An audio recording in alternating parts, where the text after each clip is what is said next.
So we got out of here a little bit early to go take the kids to school. So Joey said, can we do a car picnic?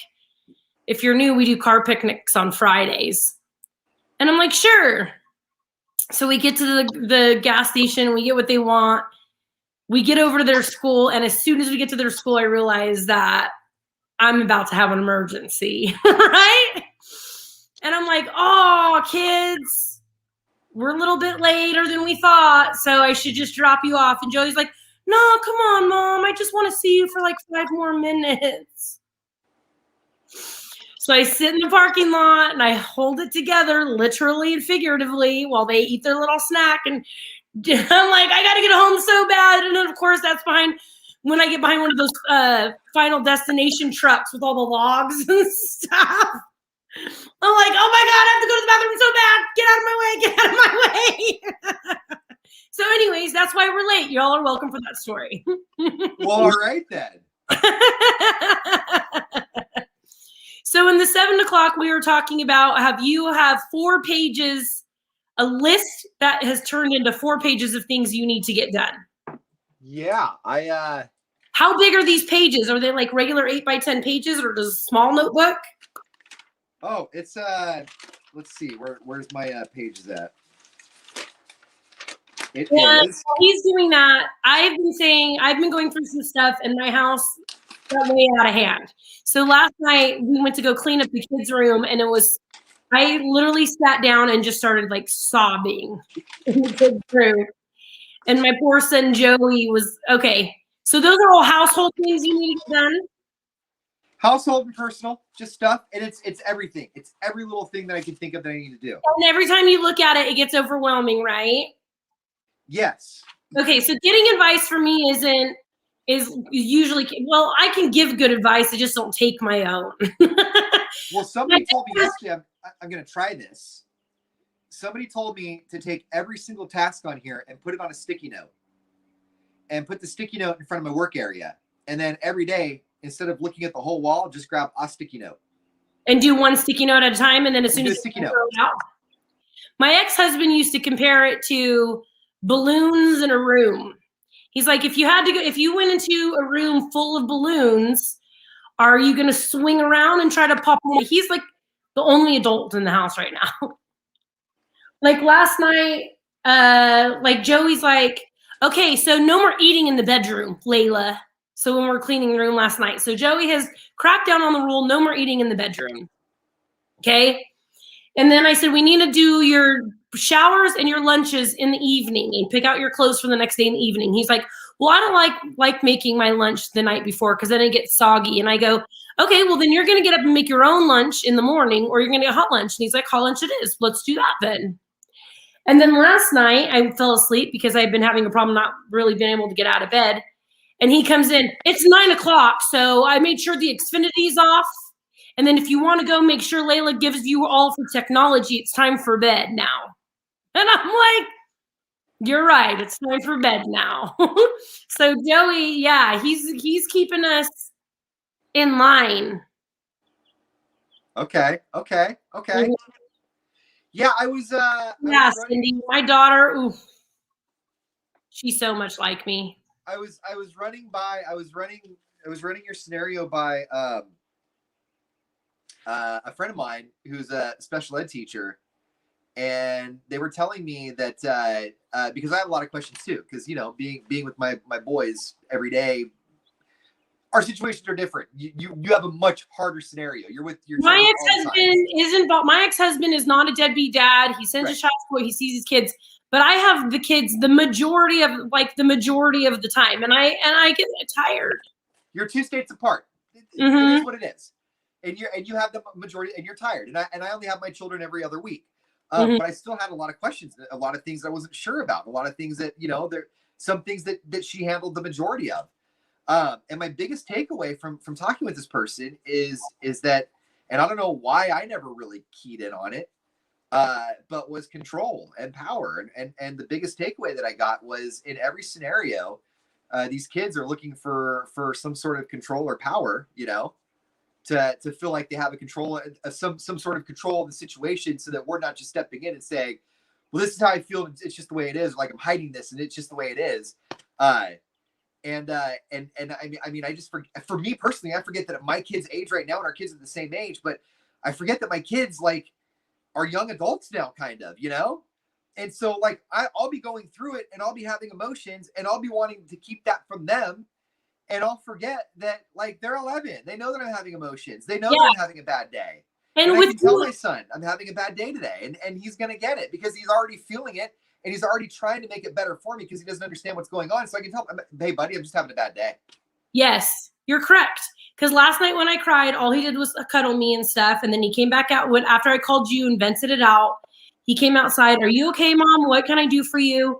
And then this morning, I'm like, time to get up. He goes, I just want to cuddle you for like 5 minutes. And I'm like, oh, my man, my little man. Yeah. And for you and I, like, we were raised by parents who stayed together the entire time. So I don't understand like what's going through their head too to have two separate households, you know? Right. Yeah. And honestly, 3, because my parents help. So, you know, when I need it. Yeah. Mm-hmm. Yeah. Yeah. It's, you know, I mean, like, and it's one of those scenarios where like, you're okay.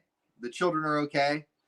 But they just, you know, they're just trying to get it. You know, they're trying to understand it, I guess. My dad was a social worker for 30 years. And he said, no matter the scenario, when parents split up, the boys immediately think they need to take the role of like the man in the house for their moms. No matter whether you treat him like a child or, because I was telling Ian yesterday, like his role is to be a kid, not to take care of me, but it's just their natural thing is to step in and take care of us. Yeah. Yeah, absolutely. And my oldest, as soon as we get home from school, we're working out. You're working out, and then I'm working out, and then Layla's working out. And then we're doing this. We're all eating together at the table. No more eating in the room, Layla. And I'm like, he's right about all these things, so I'm just going to let him keep talking. Yeah. It sounds like he's making sound decisions. He's making better ones than I am. He's like, pizza again? Can't you make us some chicken or something? Like this morning, I went to go make him bacon and eggs, and my bacon was bad, which is weird. Bacon never goes bad in this house. I don't know how that happened. So I was like, how about a ribeye and eggs? And he's like, okay. And the ribeye was bad. I'm like, God, I need to go grocery shopping. I remember when we first started living solo, was like right around the time that like there was a series of like things just started breaking, like the dishwasher broke, and then I think the car had an issue, and my oldest son's computer broke, and I had to put in a hard drive in it. I think he didn't think that I knew how to do that, and so there was like a 2-week period where like everything was breaking, and he was getting so, he's like, why is everything breaking and going bad right now? Who, Sean? Yeah. And so, and you're like, I feel you, buddy. Huh? I feel you, buddy. I know. Oh, absolutely. But it was one of those things like, so I was pointing out to him, I was just trying to point out to him the last couple of weeks. I'm like, hey, bud, the dishwasher's fixed. Your computer is fixed. This TV over here is fixed. And he was like, I know, it's all going so well. I keep waiting for the next thing to break. I'm like, you jerk. Yeah, Joey's ready for us to start packing up for the lake. He's like counting. He's like, it's 90 again. That means in a couple weeks, if it stays this weather, we're going to be able to go on the lake. I mean, he's like, you're right. Yeah. Yeah. It really sounds like he thrives in kind of a supervisory role. He does. Yeah. I say lean in and let him have it. He's a Leo. So obviously he's a Leo. Oh man, we were talking about something else this morning on the show that I wanted to bring up with you. Okay. I can't remember what it was. What we were talking about on our morning show? Oh. The germaphobes. I don't understand how in a pandemic world there's still surveys where like a quarter of people still do gross stuff. Okay, so at my other gig, the bathroom is separate from the sink. We talked about this on the air a little bit. It's old historic buildings. We couldn't put a sink in the bathroom due to plumbing stuff, right? So every time somebody goes in the bathroom, we're like, the sink's out here, the sink's out here. But now, like, I can see who doesn't wash their hands, right? And one of the women I work with, like, told this older guy, the sink's out here. And he's like, I already used hand sanitizer. And she's like, that's just to use the door. You should wash your hands. So he waits, this older gentleman waits for her to walk away and then, like, runs out the door without washing his hands. What are you, an 8-year-old? My son would even have washed his hands. He's the only loser in that scenario. Like, he's not sticking it to her by running out and not washing his hands. I had this group of 12 bachelorette party, and they had a lot of fun that day. And one of the girls go, ooh, when people come out here and don't wash your hands, are you like, you nasty, you nasty? And I'm like, yes, girl, that's exactly how I feel. That's exactly how I feel. I can't get enough of this guy. So girl's like, hey, hand sanitizer just for the handle. You got to wash your hands. And then she turns around and, like, he's just like, Ping! Yeah, it was like, since she told him to do it, he was not going to do it. He did not want to wash his hands. And then, like, when he got out the door, he's like, that'll no, and then there's the other people that you'll find them at, like, at the mop sink just because they didn't want to not wash their hands. And we're like, oh, not that sink, this one over here. Right. Thank you for being vigilant. That's gross. Yeah, but at least you wash your hands, you know, with the Pine Sol or whatever we had back there. I mean, it kills 99.9% of bacteria and the At coronavirus. least your hands were clean. This dude's weren't. That is so gross. That is It's so gross. so gross. Yeah. It's, you know what? Okay. This is like the second kitchen you've ever worked in, right? You did the teriyaki place. Teriyaki time. And then I worked at Little Caesars for like a week. Okay. And then this place. Yes. Your place is run very well. We're very clean. Our place is the owner and I together, like, my house is a disaster, but the owner and I together, like, we're like OCD-ish. But being in that kitchen now and being there as long as you've been there, can you see how kitchens have the potential to get so gross? Yo, yeah, because if we don't stay on top of it all day, there was one time I was making like 6 drinks, and I turn around and she's putting everything back in the fridge. She looks at me and goes, oh my God, you needed all of these things, didn't you? And I'm like, yeah, but I was laughing because that's what, like, if you don't put it away right away, it's gonna, like my house, it's just gonna turn into a big old, like, you have to stay on top of it. Yeah. So you can see, like, how restaurants that aren't being ran by people who are passionate about said restaurant would get dirty very fast. Yeah. Oh, and for me personally, it all starts in the fridges. It all starts in the refrigerators. Oh yeah, we're constantly in the fridge cleaning it down and stuff, and I'm constantly rearranging. And I want all my labels facing forward, but not everybody is like that.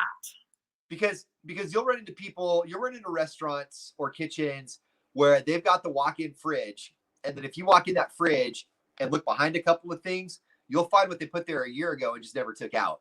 I've talked to other business owners and stuff, and they're like, good help is hard to find around here. And then I hear stories like that we have to put up with. I'm like, oh, what? That's right? Why if this job ever goes away, I'm going straight back to being a server. Because you make a bunch of money, and for me personally, like, it's just like you get to talk with people all day long. Like, so, like, everybody's hiring right now. Everybody's hiring right now. A bunch of people don't want to go back to work, and things are reopening. So distributors, restaurants, everybody's hiring right now. Yeah. Oh, and I'm vaxxed. Let's do this. You need one of those masks that say I'm vaxxed. Vaxxed AF is a shirt that I want. That's funny. AF. Yeah. That's hilarious. Yeah, I've been seeing that pop up a lot lately. I haven't seen it at all, but now that you've said it, you know, the Facebook FBI is going to start putting it in my ads. Yeah. You're welcome. You're welcome. You definitely need one of those shirts. Also, for your Facebook ads, Masked Singer is back tonight. They didn't eliminate anybody last week. It was just a sing-along, but it's back tonight. Somebody I work with was saying how she watches that. Who was it? Masked Singer. And I told her about the one time I paid attention and you didn't, and I accidentally spoiled it for you the next day. Hey, how about Bobby Brown? He's in it? He was unmasked a couple of weeks ago. And yeah, how many weeks did he make it in? Oh man, he made it to the second round. So he made it. I mean, he made like 8-9 weeks, I think. Okay. But how long is the season? It's pretty long. They get like 14. Yeah, I think we're rounding the corner. I think we have like 3 or 4 weeks left. Masked Singer was social distancing before it was cool. Right. Masks and everything. Right? Yeah. No, they were really ahead of the curve on that one. Like when America shut down and when TV shows in Hollywood was like times. Masked Singer was like, but we're good here. Right? Like I was staying in my house without making any plans before it was cool too. To where Joey, who always is roasting me, go this morning and I see a parent and I'm like, there's that weird parent, And Joey goes, is it because he talks so much and you would rather just be at home and not talk to anybody because you're an introvert? Yeah. He goes, you don't want to get to know any of these parents. They all talk too much, Mom. I guess I better start doing some PTA meetings and stuff. I don't know. One of the moms called me out last week. For what? There was a birthday party after basketball, and they were all sitting at the picnic table, and I thought it was time to pick up Layla, so I go to pick her up, and I didn't know who all the moms were. I didn't realize it was ones the Derby ladies. So I park, and I have a new car, so they didn't know I was there. So they text me and they're like, you need us to give Layla a ride home? And I'm like, no, I'm here. And I get out of my car and she goes, is it because it's a bunch of weird moms here that you haven't met yet? And I'm all, yep. Yes, it is. Weird, right? I don't know how to parent with other parents. Like I don't feel like an adult sometimes. I go and pick my kid up and I see other adults picking their kids up and I feel like I have imposter syndrome. I'm like, how am I their peer? How am I an adult with all of these other adults? Because I don't these ones that I was sitting with were cool. Like I should have got out of the car way before. And there was one single mom who was talking about how she had like a small pool in their back townhouse. And in the middle of the night, one night, just heard like a tsunami, like this whole pool collapsed. And she goes, you know what? I'm not getting anything like that again anyway, because I don't understand the pH balance and the math. And I'm like, I feel the same way about my hot tub. Too mathy. Yeah. Keep it up. Yeah. People talk about stuff like that. I remember one time I was coaching my kids' Little League team. And one of the dads, I mean, this goes back like 6, 7, 8 years ago. One of the dads was asking about the radio thing. And I was telling him, I said, well, I was doing it for a while and I didn't really take it that seriously. And then I did the bail bonds. Then I lost my job with the bail bonds. And then I came back here and I was just kind of doing nights. And then mornings came up and I was like, well, I guess I probably ought to start taking this seriously. And he looked at me and goes, yeah, you're a dad. You have to take it seriously. I was like, well, that's not what I meant, but yeah, I mean, I get that too. Like, it was one of those, it was like I wasn't sure how to react to that, but it was like, yeah, I get it, but I still don't feel like an adult. I'm paying my bills. I got rent coming in. I'm stressed about all the same things you're stressed about. I'm going to the doctor for the same 40-year-old checkups that other men are going to the doctors for. Still don't feel like an adult. Still. I guess that's a good thing. That's a good thing, right? Yeah. Yeah. Like, I want to go out and play. Because the owner of the place, she's only like, I don't even want to say this if I'm wrong, in case she's watching, maybe 10 years older than me. And I still don't feel like we're an equal. Like, I feel like she's the adult in the room. You know what I mean? Yeah. And I'm like, hey, I'm an adult in here too. Like, Mom, can I take a break? I mean, boss. Yes. Yeah. I don't know where that comes from. I just don't know where that comes from. But it's because we're the babies of the family. Not only are we the baby of the family, we're the baby of the entire family. The cousins, and especially you. You came way after everybody. So we're used to people taking care of us and doing. So we're used to looking. And I never realized that because I said the same thing to my sister. And I'm like, why do I feel like I'm not an adult in the room? And she goes, you're the baby out of all of us, out of all 20 cousins. We've all taken care of you since you were a baby. We've all told you what to do.